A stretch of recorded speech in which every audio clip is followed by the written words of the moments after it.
Hey guys, it's Gary Vaynerchuk, and you're listening to the Front Row Entrepreneur Podcast with our girl, Jen. Our guest today is founder and president of Flight New Media, a digital agency in Portland, Maine that's been around for over 20 years. He's a nationally recognized speaker on entrepreneurship, digital marketing, and social media. He founded the Agents of Change, an annual conference and weekly podcast that focuses on search, social, and mobile marketing. I'm a regular listener of his podcast, and in my opinion, he has the best voice in podcasting, as you will soon hear. Sort of a like Winnie the Pooh-esque kind of a voice. You'll see. He's also the author of The Lead Machine, The Small Business Guide to Digital Marketing, a popular and well-received book that helps entrepreneurs and marketers reach more of their ideal customers online. He's appeared in Inc. magazine, The Huffington Post, Fast Company, CNN, Social Media Examiner, and many other news sources for stories on digital marketing. He's also the tech guru on the evening news show 207, which airs on the NBC affiliate in his home state of Maine. Ladies and gentlemen, I am so thrilled to introduce you, if you don't already know him, to Rich Brooks. Hey, Rich, thanks for joining us today. Winnie the Pooh? You know, I have nothing but respect for the Pooh, but I just don't know if that's a compliment or not. It's a total compliment. I just saw the movie last night, and the Christopher Robin movie, so Winnie the Pooh was on my mind, but I don't know how to explain it. You have a very warm voice. Well, I'm very glad to hear that. And it was funny because as I was listening to you do the introduction, I was thinking to myself, wow, you know, Jen has that real professional voice. Like she could be doing this like for her standalone profession. So I think you sound great too. But now it sounds awkward. Like I'm just paying you a compliment because you paid me one. But actually, that was what I was going to say. And then you said something nice about me, and now the whole thing is awkward. No awkwardness ever here. Not with you and me. All right. Cool. So are you still doing the Griswold summer road trip across the United States, or are you back home now? I am back home. We were on the road for 28 days, as it turned out. Me and my two daughters, we had a pop-up camper. I had only had one day in the pop-up camper before we actually hit the road, so I can't say that we were experienced, but we were experienced by the end. And we head down to Nashville, and then we went across the U.S., and then around Texas, we decided it was just too hot, and we were spending the entire time in the car driving because we couldn't stand the weather. So we headed up north at Colorado, Wyoming, South Dakota, and then just started heading back towards my home state of Maine. That had to be so incredible. It really was. I mean, I had spent a lot of time preparing for this. And even when we were on the road, you know, just every night or every 2 or 3 nights, just sitting down with a few different apps and websites that I liked and, you know, planning out the next few days. We never, outside of a few big things that we wanted to do, we really just kind of played it fast and loose. Luckily, there's so many RV parks out there. It wasn't too hard. I only once or twice even had to, you know, go to like my second or third choice to find a campground and, you know, just used a few different websites to find something interesting along the road the whole time. So we were always finding something to do. Well, and there's like a whole subculture to like those camper places, right? Like those campsites, the RV parks. So for years, I'm like, I would love to own a motorhome or an RV or something. But when I look at the campgrounds that I pass on the way to Old Orchard Beach, I'm like, those people are not my people. I know that sounds super snooty, and it totally is. But what I realized is they're just awesome people. Because when I went to the campgrounds without a whole lot of experience, I just started chatting everybody up, and everybody's so nice and so helpful. It was really an eye-opening experience. And so I would say that if you've ever wanted to do something like that, but you think it's some sort of cult, or you think it's like, oh, those people aren't my people, trust me, those are your people. Yeah, I agree. Like I had a very similar experience. What I really want to know though is the girls, like how did your kids get along in like those closed spaces for those long hours on the road? Yeah, maybe we should gloss over that. It was tough. You know, my girls, I have a great relationship with both my girls. They don't always have the best relationship with each other. There were definitely some days where I was like literally going to lock them away in different places. What was interesting is when things started to go wrong, and we definitely had a lot of things go wrong on the trip. We had problems with the camper. We had electrical problems, water problems. Just about every other kind of thing that wouldn't work. And whenever something was difficult, the girls really banded together to get stuff done. And they were very complimentary of like, they could see that the work that I had put in to make this trip a success, Because, my older one is going to be a junior. My younger one's going to be a freshman in high school. And we knew that this was going to be like our last kind of hurrah, because next year wasn't going to work. So this was like our big trip that we were going to take that hopefully would form memories for the rest of our lives. And sounds like you did. So well done. I hope so. All right. So Rich, in addition to doing incredible trips like the one that you just took, you're a rare sort of duck in that you have so much stuff in that noggin of yours that you can help anyone who wants to learn about social media, running an agency, creating a podcast, designing a website, SEO, mobile marketing, writing a book, and really entrepreneurship in general. But today I want to talk to you about putting on a live event. And if we end up talking more about the road trip or robots or the best place to find a lobster roll or something else by the end, then so be it. Okay. It's pretty casual around here. Sounds good. All right. So I was fortunate enough to attend your Agents of Change conference in 2016, and it really was phenomenal. I'm not blowing smoke, just to make you feel good, not just because you're the guest on the show, but it really was phenomenal. It was the perfect size. It was the perfect setting, and not just the venue, but that picturesque, sweet little town of yours, Portland, Maine. And most importantly, really the speakers and the guests were outstanding. And I kept thinking, how did he manage to do this? And I mean, you've got enough going on with your agency and your digital marketing. What in the world made you want to put on this conference? Jen, it's always a pleasure talking to you because I am in the midst of planning for Agents of Change 2018. And every year on this point, I'm like, what am I doing? Why am I doing this to myself? It's like how stress-free my life would be if I just gave up on this. So thank you for reminding me that actually there is a pot of gold at the end of the rainbow. So I think part of it is I just like public speaking as a way of sharing information. I get a lot of good energy from the audience, and if I'm speaking above them or below them or I'm just not connecting, I can see that immediately and I can pivot. So I've always liked live events for that. There are a lot of reasons why I ended up doing this conference, and one of them was just that I knew that a lot of people don't like to speak. So for my agency, me getting out and speaking on different topics and educating people is a good way of getting some publicity and building awareness for my company and generating business. The conference came from I started putting on my own events rather than waiting for different organizations to have their events and ask me to speak. So it was a kind of combination of that. It was partially because I had gone to some national events like Blog World back in the day and South by and Social Media Marketing World.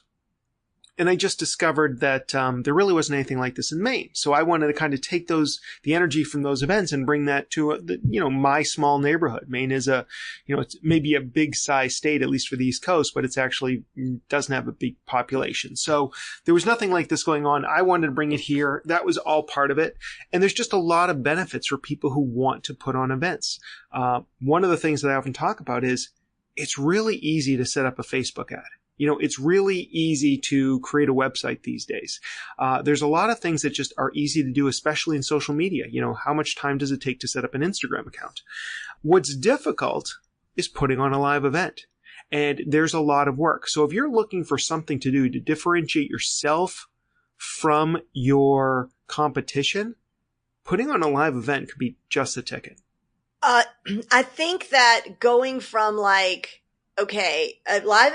hosting a live event would be great to I'm going to host a live event. There's this giant chasm in between those two things, because I think there's very few people who would think that, I don't know, that they were even worthy or capable, or it just seems so, especially when you look at great conferences like the one that you have, it just seems like climbing Mount Everest. So for the person just starting out, what would be the first few steps?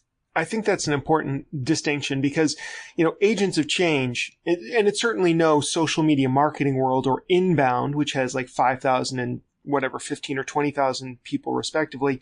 My event is 400, which is still pretty big for a lot of people, but it didn't start out that way. My first events had 10 to 15 people in the room, and they were at the Chamber of Commerce, and we charged $15 a head or something like that. Maybe we even did it for free. I don't know. So, if you're putting on an event for your business, if you're doing this because you think that this is a good way to kind of elevate your brand, get some recognition, maybe make a few dollars or at least cover the costs, You don't have to start with a 400-person event. I mean, you can start with 10 people in a room. They just need to be the right people. So if you're really just starting from scratch, you might just think about finding some inexpensive place to host. And, usually there's some free or nearly free space in almost every town and city. And that might be the initial place where you start. So, when I talk to people, because I actually created a master class or a beta version of this all about putting on events. And so I kind of walk people through how I look at it these days. And so one of the things that I think about is what I call the 3 S's. And it's speakers, sponsors, and seats. So you need to kind of take those 3 things into consideration if you want to put on an event really of any size. And how much emphasis you put in those 3 categories all depends. And if you like, I'd be happy to kind of break that down and to go into each one of the 3 S's. Yeah, please. All right. So the first one is speakers. Now, it's quite possible that you're going to be the only speaker at your event. That makes things easier. In some ways, it makes things easier. The other thing to think about is, does it make sense to have some other people there? If you want to put on a full day event, are you really going to be speaking the whole day? I mean, I've done that. I'm usually exhausted by the end of it. So you might want to think about, should I have some other people there? What kind of people should speak there? I probably don't want my direct competitors, especially if they're also looking for business too, but there might be some other things. This year, I was asked to present at this main business conference, and it was a woman who, she herself was the MC, but actually didn't present. She just got a bunch of different people from the community to present, and I've seen a lot of events be successful like that. You also might choose to find somebody who's already got a following. When I've had John Lee Dumas speak at this event, well, he gets Fire Nation as a following, so he can bring a lot of people to the conference. So that may be beneficial as well. The other thing to think about is sometimes speakers like to be paid. And every conference is different, and every speaker is different. So one of the things you might want to think about is, if you're creating a budget for your conference, do you have money to pay a speaker? And if you do pay for a speaker, is that speaker going to return the value that you put into him or her? Like, I know a lot of people who want to speak at an event and they have a very high asking price, but they're not necessarily going to bring any more people into my conference, so that may not be the right fit for them, or the right fit for us. So speakers are definitely one thing you want to keep in mind. And also, is that speaker well known enough that people will say, yeah, I'd love to go see that person speak? So speakers are one thing, and once you figure that piece out, another thing that is going to make your conference successful or not could be sponsors. Now, not every event needs sponsors. I've definitely put on events where I just don't even bother with sponsors, and I just get up there and I do the event by myself, usually on the smaller scale. But with something like Agents of Change, if we don't get sponsors, we lose money. There's just no 2 ways about it. Like, we cannot make it buy on ticket prices alone. So sponsors is a whole nother thing. And, sponsors bring a lot to the table, not just money, but also value. Like when you have a website set up, seeing brand names that people recognize, especially if they're locally known, like a local TV or radio or newspaper, that can add a lot of validity. If there's a piece of software that everybody uses and they see that they're sponsoring your conference, or a bank or something like that, that can add a lot of confidence and a lot of trust that's built in when you're doing this. Sponsors, though, they do have their own concerns. They're not just going to give you money because it's out of the goodness of their heart. They're doing it maybe because they want visibility, or they want to be connected to your brand, or maybe they want to generate more leads. My least favorite part of putting on an event is going to sponsors cold and just saying, hey, give me a bunch of money and I'll put your name up somewhere. Like, that's just a tough sell for me. So one of the first things I usually do is I just ask them if there has been some interest, like, why do you want to sponsor this? Or another question I'll ask is, what would make this sponsorship a really good investment for you? Like, if you and I talked after the event and you told me, wow, this was a great event, what would make it so? And then what I'll try and do is I'll try and tailor the sponsorship or what they're getting to make sure that they reach their goals. Because it's a lot of work to get sponsors, and you're only going to have them for 1 year, maybe possibly 2 or 3. So, it's one of those things where the longer you can get them to stick around, the easier and better it is for you. You can spend your time doing other things. Does that make sense? It does. One thing I'm curious about is, what are some of the things that a sponsor might want from you? I mean, they're all kind of, I would imagine, like over the whole, like, I'll stick your koozie in my goodie bag. Like, right. That's definitely on the low end of things. And we definitely have, hey, if you want to put your koozie in the bag, here's the fee for it. Right up until, basically naming for the conference, where this year it's the Agents of Change, brought to you by Machias Savings Bank. They signed a 3-year deal with us, and they've been very supportive of not just the conference, but our entire mission. And we're looking for other ways to partner. Nice. For different sponsors, I asked that question, and I've had like a local newspaper say, we just want to be associated with your brand. Like, we like your brand. We think people recognize it. I think that's a positive thing for us. So I've definitely had people say things like that. Other people are looking for leads. They're like, I want to have a booth there. I want to get leads. Or they might not even say I want a booth. They'll just say, we need to get at least 10 new customers out of this. So we talk about some ways that they can do that, because I'm never a fan of guarantees. I can't guarantee that they've got the offer or they're not coming into a crowded marketplace, but I try and put them in the best position. Other people want to be able to speak. So I've seen conferences that err too far in this. Like, I've gone to events where basically if you're a sponsor, you get to speak, and a lot of the sponsors should not be up on stage. And the conference really wasn't any good because of it, because the whole thing felt like a giant pitch fest. We have a couple of spots, 1 to 2 every year, that we set aside for a speaker sponsor deal. And we tell the sponsors up front, like, we want a dynamic speaker. It's got to align with digital marketing in some way. And, it has to be educational. Like, you can't be out there pumping your own products. If you do a good job, I'm sure people want to come up and meet with you and do business with you. But the bottom line is you can't be using this 45 minutes to promote your own stuff. Yeah, that I agree with you. I mean, I've been, and the other thing is I've been at a conference where I ended up in a session that I didn't realize was sponsored. And I was like, wow, the speaker's really not good. And, wow, they're really pushing this product hard. I'm a slow learner. So, so then only to come to find out, like, all the lunch and learns, I guess, were sponsored. And I didn't know that. So, right. And then that leaves a bad taste in your mouth. And I've heard this feedback before, because we had a sponsor years ago for a couple years. And the second year they wanted to speak, and they spoke, and they showed up and they weren't prepared to speak. And they basically just sat there and they actually pooped all over another sponsor who they were slightly competing with. And that had been a long time sponsor. And I basically told them, like, the following year, it's like, that's not what I wanted. That's not what people expected. You got bad feedback. And because of that, I got bad feedback. So, that's a live and learn experience. So now when I talk to somebody who wants to get up on stage, I prep them a little bit and I talk to them and we talk about how to best position the topic. Like, I'm talking to an insurance company right now, not a natural fit, but there are some things that talk about insurance and protection and protecting your business, especially in the age of GDRP and some of this other stuff. There is going to be a segment of my audience that's going to find that interesting. So that might end up being one of the topics this year. Cool. So in your opinion, what actually makes for a successful event? People want to come back the next year. I mean, I guess there's a few different things. And so for me, that's a good question. So for me, one of the things is that people had a good time. I had a good time. That we didn't lose money. Like, I think a lot of people think, 400 people in the audience plus sponsorships, you must be making money hand over fist. But the issue is we put a lot of our own time into this. So once we figure out what our own time is worth, it's very often a break-even situation. That's my truth. I mean, it really depends on how we look at our numbers. There are ways of looking at it where, like, you made $10,000. You lost $10,000 for the same event. So for me, I want to be able to at least break even and generate at least a few really good leads. And usually, between 1 year and the next, we get at least 1 to 2 really good jobs out of that. And so that really makes a big difference. Plus, there's just a lot of promotion for Flight, my digital agency, throughout the event. So again, whenever there is a new job up in town and they're looking around for a company, our name at least gets thrown in the mix. And so I think that's valuable too. So I view Agents of Change as a big marketing push for my business that also happens to often generate revenue on its own.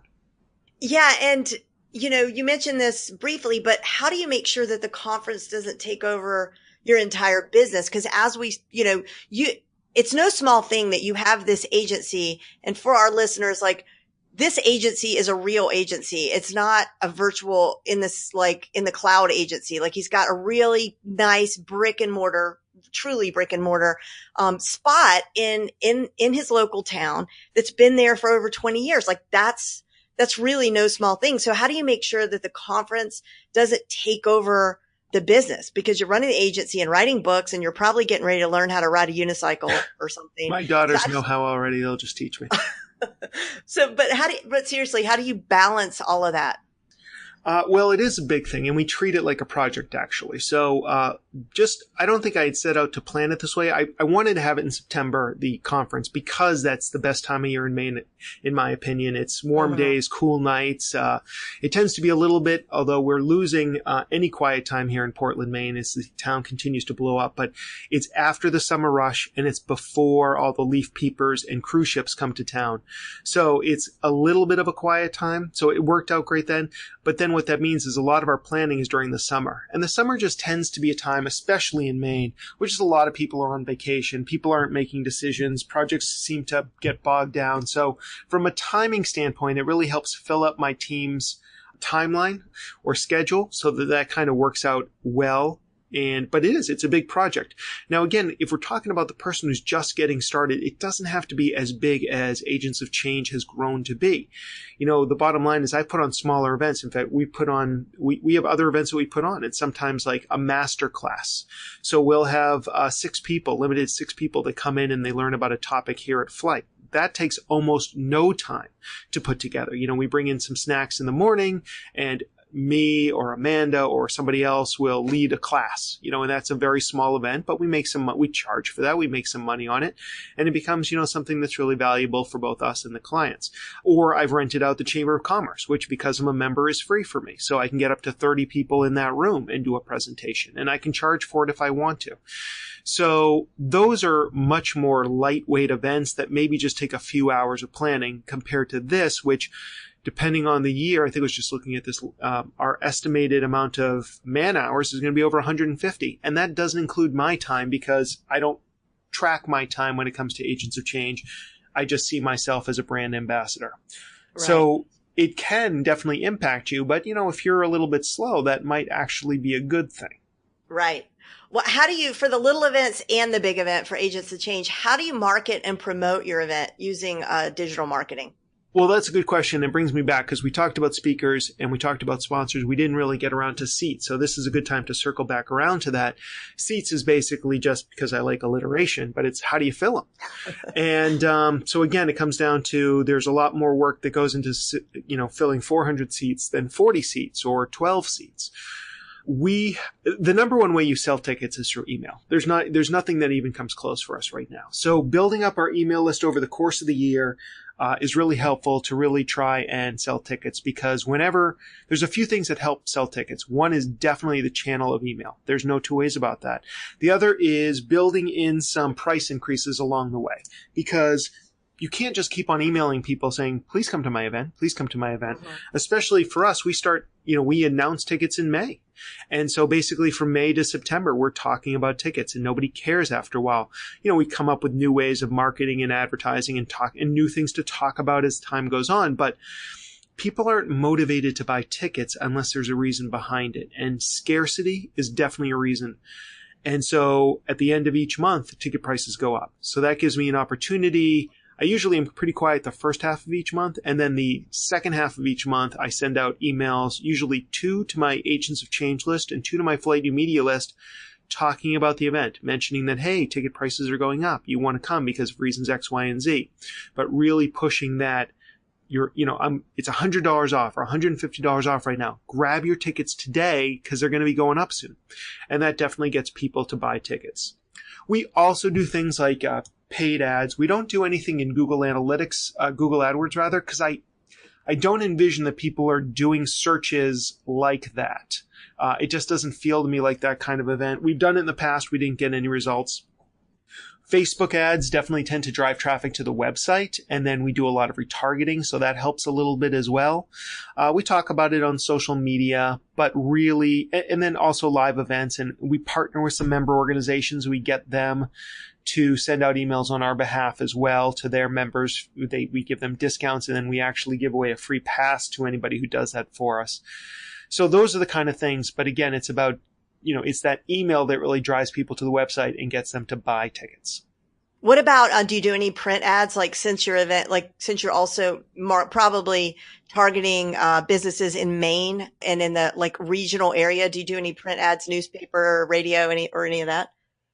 We mix it up. So we usually do print ads because we've got a couple of papers that are media sponsors. So we give them a bunch of tickets in exchange for both print and digital. And I've got people in my office who are like, it's ridiculous that we still do print. We never sell any tickets from it. Even if we put in a discount code, we never see that discount code come up. But for me, I believe that the more you see something, like there's that point where it's like everybody's talking about some new thing and you don't pay attention to it, and you don't pay attention to it, and you don't pay attention to it. And all of a sudden you see it like that 7th to 9th time and you're like, oh yeah, everybody's talking about this. So I think print ads are good in the same way that I think social media is good. Like if people start seeing that over and over and over again, suddenly they're like, oh man, it seems like everybody's talking about the agents of change. And then all of a sudden it becomes an easier sell, where if all of a sudden, the first time they ever heard of it, there's no way they're going to drop between $150 and $350 for a ticket. And in years past, we've also partnered with some of the radio and TV stations, sometimes not partnering, sometimes we'll just throw money at it. But other times we've done something more like, we've done some partnerships as well. When I launch a digital product, like a course or whatever, there's always this curve that you can count on when cart opens and you get a lot of purchases. And then at cart close, you get a bunch of purchases. But then there's that panic time in the middle and you're like, oh boy, this is a total failure. But then after you launch a few times, you start to understand the way it all works with the flow of the emails and everything else. Do you have a sort of a similar freak out time during your conference? Like, oh, nobody's going to come this year. Yeah, I definitely have. It's funny. So the last year and maybe even the year before, my freakouts were very minimal because I realized it's like, we sell close to 400 tickets every year. There's always a few freakout points. And so I kind of have not freaked out.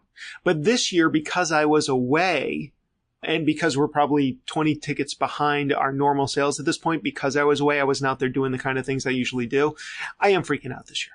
So there is that. And I guess maybe that's a little healthy. Everybody tells me, Rich, you always freak out and everything always works out. I'm like, maybe everything works out because I always freak out. And so when I freak out, I basically try and channel that in a positive way. So I may do something new. I'll do something extra. And, for better or worse, there's a little bit of a cult of Rich. And so it's like, I can call somebody up and say, hey, listen, I really would like you to do this for me. Can you send this email out? Can you interview me on your show? Can you do something else?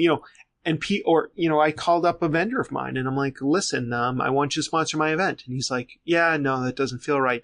And I'm like, well, I'm looking at the number. Please use this. I'm looking at the amount of money I spent with you over the past 5 years. And I know that if somebody came to me and asked me to sponsor it, whether or not I thought it was the best fit for me, I would do it just as a thank you. So what I'd like you to do is I'd like you to buy 10 tickets, take one for yourself, give one to your marketing person, and give 8 out to your other clients who you think would benefit from this. And he did. So, sometimes it's a little bit of that. Yeah. So there are things that, I have to do every year. Do I wish it was perfect? I know that there must be other event planners out there that never do that kind of stuff. I actually belong to a mastermind of regional event planners, and we talk about some of the techniques that we've used. And some of the ones they've used I think are brilliant, and some of the ones I tell them about they think are great. And so we kind of do a little bit of that too, and that's been helpful because we have learned that there is always that, not everybody's going to buy tickets on day one. And in fact, that's good because if you are doing early bird discounts and other kind of tiered pricing, you want to have a third of your tickets in reserve with a month to go because those are the most expensive tickets and those are the ones you make the most profit on. But you got to be willing to weather the storm. I would almost give up that profit if I just knew that all 400 tickets were going to sell and I could start sleeping through the night starting in May. But every year is a challenge. And this is also, again, why sponsorships become so critical, because if I can continually increase the number and value of sponsorships, I might be able to bring down the ticket price. And I feel like we basically hit the top level of what we can charge in this area of the country for tickets. So that may be another thing. I've talked to somebody else in town recently and she's like, oh, we sell out 300 tickets. We usually do it in 2 weeks. I'm like, wow. And she's like, yeah. And I look at the prices. I'm like, it's $15. Right. It's $15 and there's like a free drink included. Like, of course you're selling out. Right. I'm going to buy 5 tickets right now just for the drinks alone. Yeah, no kidding. Well, what about in terms of growth? Do you have aspirations to get as big as something like Social Media Marketing World, or you kind of like it the way it is? I like it the way it is. I've even thought about dialing it in a little bit, but I really like the space we're in.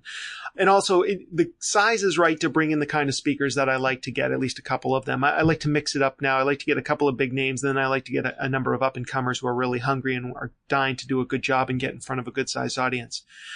So for me, it's a right size. I've had people say, why don't you put on a version in New Hampshire or Vermont? And I had somebody come and approach me very seriously about turning Agents of Change into a cruise. And I've thought about it, but I'm like, oh my goodness. At the end of the day, I'm not an event planner. I do this for my business. In fact, my next book is going to be about how to put on an event if you're not an event planner, because I've learned a lot in the last 10 years. Agents of Change for 7 years and Social Media FTW for 3 years before that.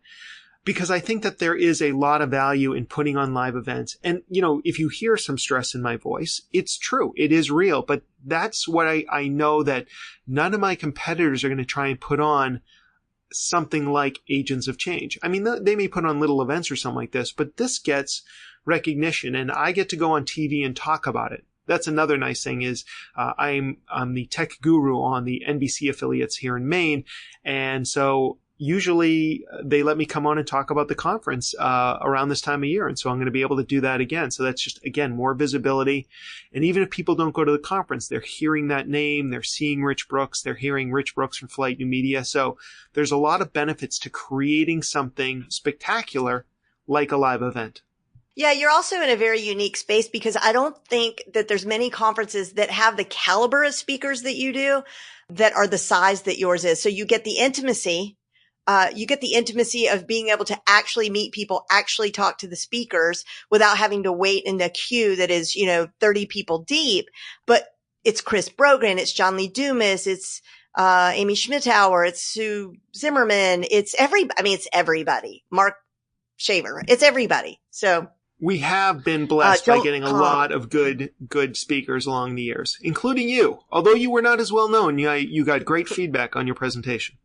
Well, thank you. It really was. It was a blast. Really a blast. Okay. So what about digital marketing at the event itself? Do you do marketing while you're at the event? Are you tweeting? Do you have one of those tweet boards? What are you doing? Yeah, we do. The last couple of years, we've had a tweet board, whatever they call them, hashtag board. And those are fun. People like seeing their name up on screen. So, it's like we do the feed there. So people are more likely to tweet. We give incentives away. I mean, I don't go to too many conferences anymore where outside of a social media one where you have a lot of tweeters. Like, it just doesn't have, there was that surge for a few years. Now it seems to have dropped off. I still love Twitter, and I especially love Twitter at live events, but I just don't see the activity that I used to see there, which is a shame because it's perfect for live events. But at a social media or digital marketing event like ours, we definitely get that. So yeah, we have a hashtag. We promote it. We promote it everywhere leading up to the event. We put it on the pre-roll screens. We tell people about it, and then we incentivize people to use it as well. So we partnered with this local company, Seabags, that makes these gorgeous they were like literally one of the first reused sale, I think maybe the first reused sale bags. And they create a couple of special bags just for the Agents of Change for us. And we raffle those away, randomly chosen for people who tweet. So the more you tweet, the more likely you are to win a bag. So those are things that, Yeah. Can I just say I would come to the conference again just to get the bag? Like, I mean, you gave the speakers those bags, and that bag, like, I use that bag for everything. Seabags.com for our listeners. Like they're the coolest bags ever. Yep. They're the best. Yeah. They have a great story behind them too. So the bags that we gave the speakers, I really like. I kept one for myself, but then we also have the big tote bags, the ones that people take to the beach, the ones that the ropes run all the way through it as well. So, and other things too. We partner a lot of our sponsorships are just barters. So we'll just find organizations in town and they give us cool stuff that then we can share with our audience. So the brew bus that takes people around Portland, Maine has this explosive, brewery scene as well as now wine and also distillery. So there's a lot going on here and so that's another thing that we give away. So we just try and make it fun. We incentivize people to tweet out there. And so we get a lot of that. And then a lot of that then becomes the marketing for the next year. So the day after, we grab screen captures of all the people who said things on Twitter or Instagram about us. Those tend to be the two that we look at the most. And we start to put together our marketing for the following year. I wonder, you do a great roundup blog. I wonder, you could do the whole blog from the conference too. Like while you have everybody there, you could get them to tell you their top 10 or whatever you do. I don't know. You did a really good roundup blog post last year, I think. You could knock that out at the conference too. Maybe. Yeah. I mean, I don't do anything anymore, quite honestly. Like I just have, I don't even do the tweets. I have my own phone and I'll retweet stuff, but I have a couple of different employees, one who does the Flight New Media Twitter account, one who does the Agents of Change account that day. And they're tweeting new stuff as well as retweeting a lot of what other people are saying too. So they're keeping the conversation going. And that's important if you've got that kind of event going on for sure. So you've got this conference and it's basically like your big roasted chicken, and like you just use up all the parts of that chicken all year long in the rest of your marketing, I would imagine. Yeah. And I wish I wish we did even more, but we do a pretty good job of doing that sort of stuff. Like one thing that I think we should be doing is we're not going to have one this year, but for many years we've had one of those photo booths where you can take funny pictures of yourselves. Like we should be putting up Throwback Thursday photos every single week just to remind people of that. So getting people who have been to previous events and posting their stuff and then tagging them in it, it's tougher now than it used to be, because in the past it was so easy for businesses to get visibility on Facebook. Now you kind of have to pay for that visibility. But at the same time, there are things you can do. And, if you put on a good conference, people will often come again. But sometimes you need to remind them of how fun and valuable it was. And so posting photos, and this is why part of the reason we have a live stream and we record everything is because we want content for our marketing and advertising. So we videotape every single session, and then we get a great highlight reel. Plus we've got a photographer on staff as well. Well, not on staff, but we hire for the show. So we've got a lot of great content that we can use throughout the year for marketing and promotion. And that's marketing to speakers to get them excited about it, to sponsors to show them all this stuff, and then also for next year's attendees. And for the sponsors, one thing we do is we also take screen captures of every mention that we do of them or that anybody else does of them, because afterwards we want to show them that they got some visibility because of this. Okay, so in coming to our conclusion, if we've got some listeners who are like, I think I could do a live event, like maybe I'll just start with something small, local, at the local library or whatever, can you say you should do, if they're already interested, assuming they're already interested, you should do a live event because? You should do a live event because as soon as you take the stage, you get a certain amount of authority delivered onto you. Now, I'm not talking about, whether, you may be a great speaker, you may be a poor speaker. That's an entirely different topic of conversation. But if you can put on an event and put a couple ads in the newspaper or put a couple of ads up on Facebook, send out a list to your email, to your already current clients, whether or not you're going to charge them or not. Maybe it's just educational. It's maybe just about building loyalty. Put on that event. It's amazing the visibility that you're going to get because of that, the goodwill you're going to build. And as soon as you take that stage, you immediately gain credibility. Awesome. Listeners, Agents of Change Conference takes place this September 20th and 21st. That's 2018. If you're listening in 2018 in Portland, Maine, I cannot recommend it enough. And Rich was generous enough to offer listeners of this podcast $25 off of any ticket. Simply use the code FRONTROW, all one word, no spaces. Use that code at checkout and go to the agentsofchange.com for all the information. Rich, thank you so much for spending some time with us today. Really learned a ton. I think I'm going to host the live event. You should do it. I would totally want to see your live event. I'm sure it would be amazing. All right. Well, okay. You just committed to being a speaker. So awesome. Thank you. Awesome.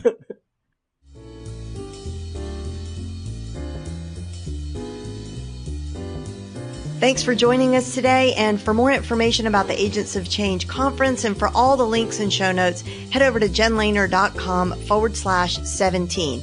And you'll need to spell that out. Also, if you aren't already a member of my free online community for entrepreneurs, The Front Row, be sure and head over to frontrowclassroom.com and join us for loads of free trainings, accountability, and support. See you next time.